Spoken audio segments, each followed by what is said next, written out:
To convince 2.3 tonnes of luxury SUV to reach 100 kilometres an hour in 4.8 seconds, you need a bigger engine or you need turbocharging. Audi's gone for both with a pure technological flagship, the SQ7. Not that long ago, if you wanted a luxury SUV, you bought a Range Rover. If you wanted a fast one, the Cayenne came along. Now, this is designed to give you both of those things in one car, and it does it in a whole bunch of different ways. If you're cruising along on the highway, you're not going to notice any problems with turbo lag.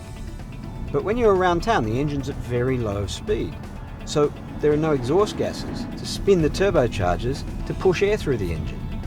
You have to wait. Not anymore. This electrically powered compressor can crank up to 70,000 RPM in less than a quarter of a second. And all of that energy pushes air through the turbochargers, so 900 Newton meters of torque from basically a standing start. Almost every car on sale today, especially the SUVs, has independent suspension at each corner and an anti-roll bar that links the two front wheels and the two rear wheels. Now, this car doesn't quite do that. It has an anti-roll bar, yes, but there's a trick to it. It's an electromechanically operated anti-roll bar. So it uses an electric motor, which has its own gearbox inside it, on the anti-roll bar. What that does is, when you're driving for comfort, it's actually not connected. All four wheels do actually operate independently. When you're pushing it harder, it is connected, and it can operate at up to 1200 Newton meters of twisting force. So the car sits really flat through corners. All of this new technology means that the car has another new piece of technology just to run it all. It's the first production Audi with a 48-volt electrical system.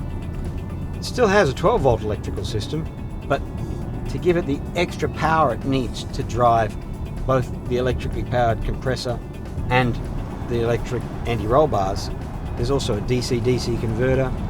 It has its own battery pack, a lithium-ion battery. It's the way of the future. It also pre-engineers this car for plug-in hybrid work, for full electric work, and for piloted driving, autonomous driving. But for now, it's powering basically these two really trick pieces of technology in this car.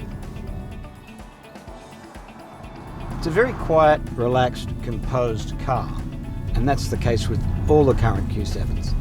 But this one gets a lot louder when you want it to, and a lot faster. And honestly, it's probably the best car in the class right now.